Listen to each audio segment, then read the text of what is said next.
Vamos lá, pessoal, continuando aqui o nosso curso de filosofia. Aqui é o professor Isaac Aranha e nós estamos falando sobre ciências humanas. Nós já falamos sobre a filosofia pré-socrática, os clássicos, Sócrates, Platão e Aristóteles, e também sobre a filosofia cristã, dividida em duas grandes categorias, né? A patrística, liderada por Santo Agostinho, e a escolástica, que é liderada pelo filósofo e teólogo São Tomás de Aquino. Tá? Agora é o seguinte, pessoal, vou resumir um pouquinho aqui do que aconteceu depois na história da filosofia, tá? Por esse curso aqui ser um curso esquenta, de última hora de revisão aí para vocês irem relembrando, tá bom? E vou destacar um assunto interessantíssimo aqui, chamado epistemologia. Vamos lá.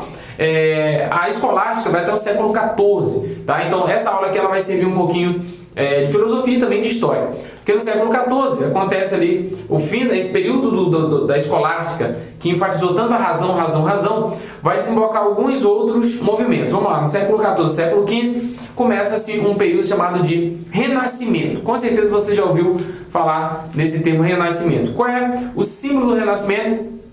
É o quadro da Mona Lisa, do Leonardo da Vinci, Mona Lisa. Aí você pensa, o que tem a ver a Mona Lisa? Por que aquele quadro é tão importante? Eu nunca consegui entender por que todo mundo fala daquele quadro ali. É porque é o seguinte, pessoal, na Idade Média, desde lá da patrística até o século XV, todas as artes, tudo relacionado à arte, à cultura, era relacionado ao cristianismo. Então, se alguém queria fazer música, essa música era uma música sacra, para ser cantada nos templos, no culto, na igreja. Quando alguém ia fazer pinturas, a pintura tinha que ser de algumas coisas, vitrais de templos, das igrejas, né?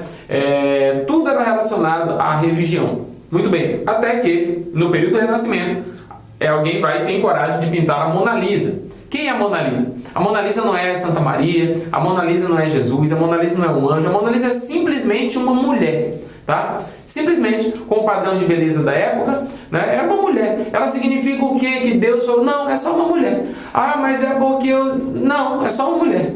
Não, mas o que ela significa? Nada, é só uma mulher. E por isso que é por essa simplicidade que o Renascimento, então, diz o seguinte, o Renascimento é o seguinte, as ciências, as artes, elas não precisam estar voltadas mais para a fé, voltada mais tudo para Deus. O homem volta mais uma vez. Perceba que a história sempre vai ficar nessa variação. Foca no homem, foca em outra coisa. Volta para o homem, vai para outra coisa. Vai para Deus, volta para o homem. Fica sempre nessa variação. Então, começa-se um período ali chamado de modernidade. A reforma protestante, que aconteceu no século XVI, ela vai gerar nas pessoas um desejo de ler, aprender a ler, para ler as escrituras sagradas, a Bíblia. E eles vão ler a Bíblia e vão ler também outros textos seculares. Vão ler obras de ciências e tudo. No século XV, na Alemanha, é criada a imprensa, né? Então, livros que demoravam anos, meses para ficarem prontos, agora ficavam prontos de uma maneira muito rápida. A imprensa foi descoberta no ano 1452 por Johann Gutenberg, na Alemanha. Então, a partir daí, os livros vão circular com muito mais facilidade e um preço mais baixo. As pessoas vão ter acesso à leitura e, para isso, como o livro está acessível, então eu quero aprender a ler. O interesse pela leitura vai ser maior do que na Idade Média. As pessoas não queriam aprender a ler porque não tinha livro para ler. Para que eu vou gastar tempo aprendendo a ler? Eu preciso aprender a capinar, a carpir, a limpar, o trabalho braçal. A partir daí, o homem vai, então, focando mais no trabalho racional, leitura. E com isso a filosofia passa por um período chamado de racionalismo. Um filósofo chamado René Descartes, anota aí por favor o nome dele, René Descartes. O René Descartes, ele cria um método chamado de método, ele escreve um livro chamado O Discurso do Método. E ele cria um método cartesiano, o nome dele é René Descartes, mas em latim é Cartesius. Tá? Então René Descartes é o mesmo Cartesius. O método cartesiano foi criado por Cartesius, que é o mesmo René Descartes. Tá? Esse método cartesiano tem lá na matemática, esse método cartesiano tem também na filosofia. E qual é esse método cartesiano na filosofia, pelo menos? É o seguinte, você não acredita em nada, você tem que duvidar de tudo. Duvide de tudo, é a dúvida filosófica. E só acredite em algo que após você duvidar, você testou, você fez todos os testes possíveis e agora você tem convicção de que aquilo é real. Então você só pode ter certeza depois de expor a teste. A fé, as coisas espirituais eu não posso expor a teste. Por isso o racionalismo ele abandona tudo que é relacionado à fé, tudo que é relacionado à metafísica, à transcendência, coisas sobrenaturais e estuda-se apenas aquilo que é possível estudar. Então, para eu estudar qualquer pessoa, será que essa caneta existe? Eu não sei. Então eu vou duvidar da existência dessa caneta. Inclusive eu duvido da existência de tudo. Essa câmera que está me filmando não existe, esse quadro não existe, essa letra não existe, nada existe. Tudo bem. Só que quando ele começa a duvidar de tudo, ele diz, espera aí, se eu estou duvidando das coisas da existência das coisas é porque eu estou pensando. E se eu penso, logo eu existo. Talvez nada exista, mas se eu estou duvidando, então eu penso. E se eu penso, logo existo. Então, é uma frase em latim: dubito ergo cogito, cogito ergo sum. Então, se penso, logo duvido. Se duvido, logo penso. E se penso, logo existo. Resumindo, penso, logo existe, é a frase mais famosa do René Descartes, que é o pai do racionalismo. Muito bem, então nós temos ali o racionalismo do René Descartes. Eu só sei das coisas baseado na minha razão. Muito bem, depois disso, muitos críticos vão dizer: não, mas a nossa razão pode nos enganar. Na verdade, a única maneira de eu conhecer alguma coisa, de eu saber alguma coisa, de eu chegar à realidade das coisas, é por meio da experiência. E aí nós vamos ter um movimento filosófico chamado de empirismo. Os nomes desse empirismo aqui são David Hume e Francis Bacon, os principais. Então, racionalismo, René Descartes; empirismo, David Hume e Francis Bacon. Esses filósofos racionalistas acreditam que o conhecimento, certo? E por que eu coloquei epistemologia aqui em cima? Porque a palavra conhecimento em grego é episteme. A palavra episteme é conhecimento. E o que é epistemologia? É como que eu chego ao conhecimento? Para os racionalistas, eu chego ao conhecimento baseado na dúvida, baseado na investigação, baseado na razão. E para o empirista, como que eu chego ao conhecimento? Baseado na experiência. Imagine um racionalista tentando explicar como que uma laranja é doce. Essa laranja é doce porque ela foi plantada no solo a tantos metros de altitude acima do nível do mar, foi tratado com sal, foi tratado com isso e com aquilo. E é toda uma explicação para dizer que a laranja é doce. E como que o empirista vai te explicar que a laranja é doce? Ele vai cortar a laranja e vai te dar a laranja para você provar. Então, o racionalista ele quer conceitos, o empirista ele quer experiência, tá? Então, depois desse debate aqui, racionalismo versus empirismo, que vai acontecer no século XVI e XVII, tá? Então, depois dessa discussão, toda a filosofia que vem depois. Hoje, se você quiser ser filósofo, você vai ter que saber, você vai ter que escolher se você vai seguir a linha do racionalismo ou se você vai seguir a linha do empirismo. Então, essa discussão aqui, esse debate entre racionalismo e empirismo, ele tem uma significação histórica muito grande para nós. Como que eu chego ao conhecimento? É só por meio da razão? É só por meio da experiência? Então, nós temos essas grandes discussões aqui. Até que nós vamos ter um filósofo chamado Immanuel Kant, esse você já deve ter ouvido falar também, que ele vem contra tudo isso aqui. E ele cria uma ideia chamada de criticismo. E o que é o criticismo, pessoal? O criticismo é o seguinte, tá? O criticismo é a ideia de que critica o racionalismo e critica o empirismo.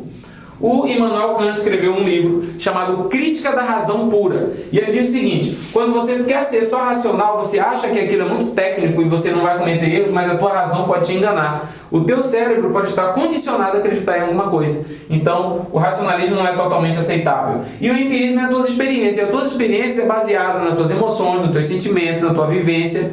E ela também pode te enganar. Então, o Immanuel Kant critica tudo e a todos. Então, quando eu tenho racionalismo e empirismo e depois com criticismo, a dúvida que fica é: então como que eu chego ao conhecimento? E a partir daqui, inúmeras, dezenas, centenas de teorias vão surgir baseado na epistemologia. Como que eu chego ao verdadeiro conhecimento? Inclusive há filósofos que acreditam que não é possível jamais chegar ao verdadeiro conhecimento. Mas o que eu preciso que você saiba para a prova do Enem é que episteme em grego é conhecimento, epistemologia é a ciência que estuda o conhecimento. Essa ciência que estuda o conhecimento tem algumas explicações. Como que eu chego ao conhecimento? O racionalismo do René Descartes diz que é pela razão. O empirismo do David Hume vai dizer que é pela experiência. E o criticismo do Immanuel Kant vai dizer que não é nem pelo racionalismo e nem pela experiência. Tá? É por uma terceira coisa que nem ele mesmo sabe conceituar. E a prova não vai te pedir esse conceito. A prova vai te perguntar se você sabe quem é o pai do criticismo, é o Immanuel Kant. O pai do racionalismo é o René Descartes. O pai do empirismo é o David Hume, ou até mesmo o Francis Bacon. Tá? E essa ideia da epistemologia, ela vem lá da filosofia clássica, e inclusive da pré-socrática. Quando Sócrates falou conhece-te a ti mesmo para os pré-socráticos, ele estava falando o verdadeiro sentido do conhecimento, da episteme, é que você conheça a si próprio. Então, essas são as discussões que nós temos hoje. E o que isso aqui pode ser útil para o Enem, principalmente para a sua redação? Principalmente para a sua redação. Tá? Hoje em dia, um assunto que está muito em voga, né, é esse aqui, ó. Fake news. Opa, fake news. Pessoal, isso aqui vai cair na tua prova. Se não cair na redação, vai ver algum texto baseado em fake news, tá? Porque isso é uma coisa muito atual, certo? É uma coisa que está na nossa realidade. A juventude, vocês estão envoltos nisso aqui. Todo dia vocês veem fake news, assistem fake news, leem fake news, veem link de notícias que são notícias falsas. Então, isso aqui com certeza estará na tua prova, se não na redação, em uma questão, em um texto falando sobre notícias falsas, em uma charge, tá? Charge também é muito recorrente no Enem, tá? Então, o que tem a ver fake news com epistemologia? Como que eu chego ao verdadeiro conhecimento na filosofia? Posso usar o método socrático com perguntas, né? Posso usar o método do René Descartes, investigando pela razão. Posso ter o método empirista, pela experiência. Mas em todos eu pego a informação e testo, seja por meio de perguntas, seja por meio de razão, seja por meio da experiência. Em qualquer segmento da filosofia que você escolher, você vai ter que sempre pegar uma verdade que te foi passada e expor ela a testes. Seja o teste da pergunta, que o Sócrates chamava de maiêutica, seja o teste da razão, que o René Descartes chama de racionalismo, seja o teste da experiência, que o David Hume chamava de empirismo, seja o teste da crítica, que o Immanuel Kant dizia que nós temos que criticar tudo. Então, qualquer que seja o segmento que você escolher, a fake news, você vai descobrir se aquela notícia é falsa ou é verdadeira. Se chega uma notícia para você e você vai procurar saber quem foi que escreveu, quem é esse jornalista, de onde vem essa fonte, fundamentado em quê, você vai descobrir se a notícia é verdadeira ou a notícia é falsa. Então essas informações que eu estou trazendo, fake news, especialmente se ele fizer um link com qualquer dessas teorias filosóficas e jogar na tua redação, 90% vai estar quebrado, mas você não vai estar quebrado. Porque você fez o esquenta da FASTEC com o professor Isaac Aranha. E você vai lembrar de eu falando para você que a fake news pode ser feito um link com o racionalismo, com o empirismo, com o Sócrates, com o Platão, com o Aristóteles, com o Immanuel Kant. Quem você lembrar? Com quem você lembrar, você liga e diz, olha, se eu expor a fake news ao racionalismo cartesiano, olha que coisa linda, o teu corretor da tua redação vai chorar quando ele lê isso aqui de tanta emoção. Tá? Então, fake news vai cair na tua prova. Lembra, faz o link com qualquer das teorias que você lembrar na hora. Se você fizer um resumo no seu caderno aí de todos os filósofos das aulas passadas e dessa aula agora, assistir o vídeo com bem calma, bem devagar, anotando, você vai acertar as questões de filosofia e ainda vai te ajudar sobre o tema da redação. Que esse tema da redação tem uma grande chance de ser relacionado com notícias falsas. Tá bom? Então espero que você tenha entendido. Pessoal, filosofia é muito ampla, é muita coisa. A maioria das questões são interdisciplinares. Eu espero que alguma coisa que eu tenha falado aqui para você te ajude na tua prova. Espero que você tenha sucesso na prova que você vai realizar de filosofia e que você lembre alguma coisinha que tenha sido útil esses vídeos, esse tempo que nós passamos juntos, tá bom? Então, nós vamos ter vídeos também relacionados à sociologia, mas filosofia nós vamos ficando por aqui. Entre em contato conosco se precisar de alguma ajuda com o pessoal da FASTEC lá, tá bom? E eu desejo um sucesso muito grande para vocês na sua carreira, na sua profissão e especialmente na sua prova do Enem que vai acontecer em breve, tá bom? Um grande abraço e até a próxima!